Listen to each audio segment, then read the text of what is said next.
Hello everyone, जय हिंद। स्वागत है आपके अपने यूट्यूब चैनल अभ्यास लाइव पर।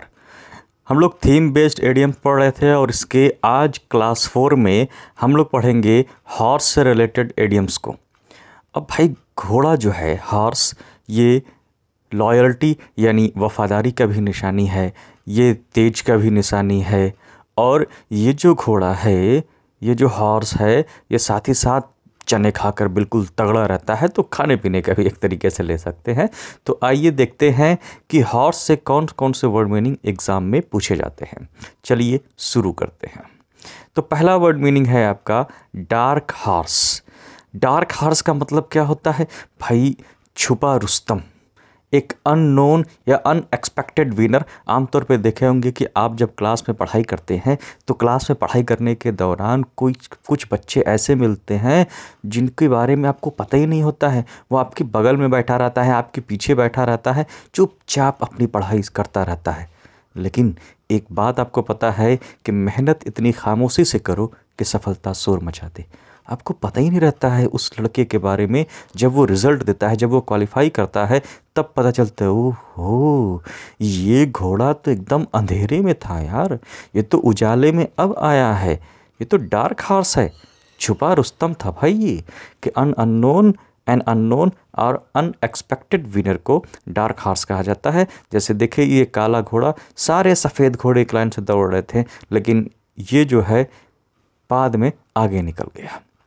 आगे चलते हैं दूसरे पर। दूसरी वर्ड मीनिंग है टू बीट या फ्लॉग अ डेड हॉर्स।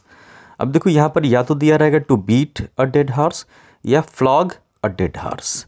मतलब क्या है? इन महोदयों को देखिए, ये घोड़ा मर चुका है लेकिन फिर भी ये उस पर हमला करते जा रहे हैं, उसको मारते चले जा रहे हैं। भाई क्या फ़ायदा? घोड़ा अगर मर चुका है तो उसको बीट करने से, उसको फ्लॉग करने से वो ज़िंदा नहीं हो जाएगा। तुम बेकार की कोशिश कर रहे हो, to waste your time and energy on unnecessary things. फालतू चीज़ों में अपना समय व्यतीत कर रहे हो। जैसे अगर आपको तैयारी करना है तो आप पढ़ाई में अपना समय लगाओ। ऐसा नहीं क्या फालतू चीज़ों में अपना समय लगा रहे हो, टू वेस्ट योर टाइम। ठीक है। नेक्स्ट चलते हैं। तीसरा भाई इसी तरीके से मीनिंग है कि put the cart before the horse. तो put the cart before the horse का क्या मतलब होता है? देखिए इन महोदय का, अगर ये घोड़ा गाड़ी है तो घोड़ा गाड़ी में घोड़ा आगे होना चाहिए, उसके पीछे गाड़ी होना चाहिए, तब तो ये घोड़ा लेके दौड़ेगा।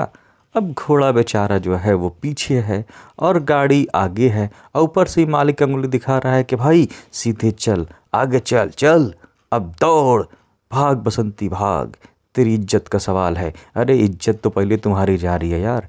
यहाँ put the cart before the horse का मतलब कि पुट द कार्ट यानी कार्ट को जो है, गाड़ी को जो है, बिफोर द हॉर्स घोड़े से पहले लगा दिया, काम को उल्टे कर दिया है। Do things in wrong order, गलत तरीके, मतलब गलत क्रम में काम कर दिया। पहले उसको पढ़ाई करना चाहिए था, नौकरी करना चाहिए था, फिर शादी करना चाहिए था, तो गधा पहले ही शादी कर लिया है। उसके बाद जो है अब नौकरी कर रहा है, आप सोच रहा है क्या पढ़ाई कर ले। तो ये वर्ड मीनिंग होता है। तीसरा होता है ईट लाइक अ हॉर्स। तो ईट लाइक अ हॉर्स का क्या मतलब होता है? ईट माने खा रहा है, खाता है। कैसे खाता है? लाइक अ हॉर्स, जैसे घोड़ा खाता है। और घोड़ा भाई शानदार, बहुत मस्त, यानी बहुत ज़्यादा मात्रा में खाता है, एक ग्लूटन होता है। तो ईट अ लॉट यानी बहुत ज़्यादा खाना, बहुत अधिक खाना। देखिए ये व्यक्ति खा खा के कितना मोटा हो गया है, लेकिन क्या खा रहा है वो भी देखिए, मैगी खा रहा है, पिज्ज़ा खा रहा है। आजकल का तो लोगों की बात ही अलग है। खैर, ईट लाइक अ हॉर्स का मतलब है बहुत अधिक मात्रा में खाना। नेक्स्ट होता है straight from the horse mouth. मतलब straight from the horse mouth, मुझे एकदम सीधा पता चला है। कहाँ? घोड़े के मुंह से। यानी आपको कोई बात, कोई सूचना पता चला है, अरे आज यहाँ पर ऐसा हुआ है, तो आप कहेंगे अरे तुम्हें कैसे पता? अरे मेरे विश्वसनीय सूत्रों से मुझे पता चला है। विश्वसनीय सूत्र का मतलब ऐसा आदमी जो आपको बिल्कुल करेक्ट आंसर देगा और जिस पर आप बिल्कुल यकीन करते हैं। तो any information coming from an authentic और रिलायबल सोर्स, किसी भी विश्वसनीय व्यक्ति से प्राप्त सूचना को straight from the horse mouth कहते हैं। नेक्स्ट है हॉर्स सेंस का मतलब होता है घोड़े की बुद्धि। क्या होती है? कॉमन सेंस, सामान्य बुद्धि। जैसे आपका है भाई कॉमन सेंस, है ना, योर कॉमन सेंस। आगे देखो, नेक्स्ट है होल्ड योर हॉर्सेज। तो होल्ड योर हॉर्सेज का मतलब क्या है? बोला जाता है कि मन के घोड़े को, ये मन का घोड़ा ना बहुत उड़ता रहता है, और सिर्फ कहते हैं कि मन का जो घोड़ा है उससे बचाए रखिए, उस पर काबू करे रहिए, नहीं तो कहीं भी भाग जाएगा। मन ही मंडी, मन व्यापारी, मन ही मन का मोल करे, छोड़ छाड़ के नफ़ा मुनाफा, नैन तराजू तौल करे, मन के मत पे मत चलियो, मन जीते जी मरवा देगा। ये गाना है राहत फ़तेह अली ख़ान का। तो होल्ड योर हॉर्सेज मतलब धैर्य रखना, वेट, बी पेशेंस, यानी आप अपने अंदर क्या रखिए? धैर्य रखिए, ठीक है, नहीं तो आपका ये घोड़ा जो है, आपके मन का घोड़ा, आपको उठा के लेकर भाग जाएगा। अगला, हॉर्स ट्रेडिंग। हॉर्स ट्रेड क्या होता है? मोल भाव या सौदा करना। जैसे ये महोदय क्या है, ये घोड़े को लेकर अब बेचने आए हुए हैं, तो जब सामने 2 महिलाएं और 1 पुरुष हैं, अब ये कह रहा है कि भाई ये घोड़ा इतने का दूंगा मैं, वो कह रहा है नहीं नहीं, तो ये घोड़ा खुद जो है बीच में आ गया, ओए तुम दोनों महिलाएं, तुम लोग से कौन जीत पाएगा यार, क्योंकि ये तो महिलाएं का हाल ये हो गया कि 1000 रुपये का सामान सीधे 50 रुपये के खरीदने पर उतारू हो जाती हैं बार्गेनिंग करने में। तो हॉर्स ट्रेड का मतलब क्या है? मोल भाव या सौदा करना, ठीक है।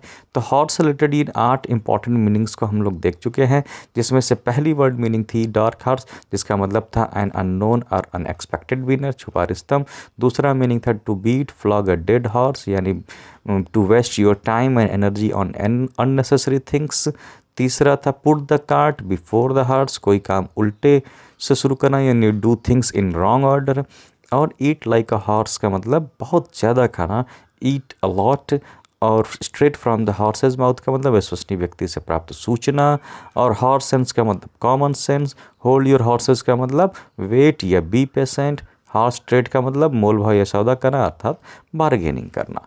तो यहाँ पर हॉर्स से रिलेटेड हम लोग समझ गए। नेक्स्ट सेशन में हम लोग फिर चलेंगे और फिर से देखेंगे एक नए इडियम्स को। तब तक के लिए जय हिंद।